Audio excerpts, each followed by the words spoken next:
কেউ নামাজ পড়লে তার সামনে দিয়ে আসা জায়েজ আছে কিনা? কেউ নামাজ পড়ছে তার সামনে ক্রস করা জায়েজ নাই, কিন্তু সামনে বসা আছেন বরাবর, আস্তে করে ডানে বা বামে নেমে গেলেন, এটা জায়েজ আছে। দুইটা কিন্তু দুই জিনিস। অনেকে পিছনে করে নামাজ পড়তেছে, বেচারা একটু লম্বা কেরাতে পড়তেছে, সুন্দর করে নামাজ পড়তেছে, বারবার পিছনের দিকে তাকায়, চোখ বড় বড় করে, পারলে কই মাছের মাথা চাবায়।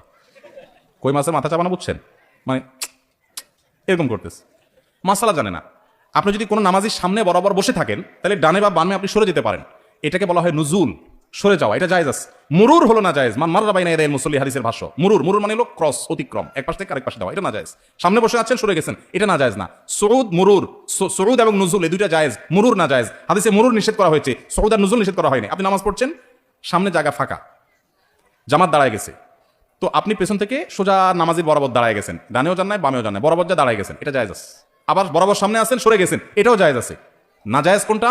নামাজের সামনে দিয়ে এক পাশ থেকে আরেক পাশে গেলেন, এটা হলো না জায়েজ। অতএব যত দেরি হোক, যত কষ্ট হোক, সবর করবেন এবং ক্রস করবেন না। আর যিনি নামাজে দাঁড়াবেন, তারও দায়িত্ব হলো যে মানুষের চলাচলে ব্যাঘাত এরকম কোনো জায়গায় নামাজের নিয়ত করবেন না। এখন জামাতে নামাজ এক দুই রাকাত ছুটে গেছে, বেচারা সেগুলো আদায় করতেছে, তার তো কিছু করার নাই। এক্ষেত্রে সামনে মুসল্লিরা হাঁটাহাঁটি করবে না। অনেক সময় দেখা যায় নামাজের এক দুই রাকাত মিস করেছেন, মাসবুক হয়েছেন, তারা নামাজ পড়ছেন, আর বাকিরা উঠে হাঁটাহাঁটি শুরু করছেন নামাজের সামনে দিয়ে। নবী সাল্লাল্লাহু আলাইহি ওয়াসাল্লাম বলেছেন, নামাজি ব্যক্তির সামনে ক্রস করা, হাঁটাহাঁটি করা, এটা কত বড় অপরাধের শাস্তি কত জঘন্য হবে, এটা যদি মানুষ জানতো, 40 পর্যন্ত মানুষ অপেক্ষা করতো। 40 বলতে 40 দিন না বছর, সেটা নবী সাল্লাল্লাহু আলাইহি ওয়াসাল্লাম বলেন নাই। তাহলে বোঝা গেল যে ক্রস করা, অতিক্রম করা জায়েজ নাই। যত সময় লাগুক প্রয়োজন অপেক্ষা করতে হবে, সবর করতে হবে।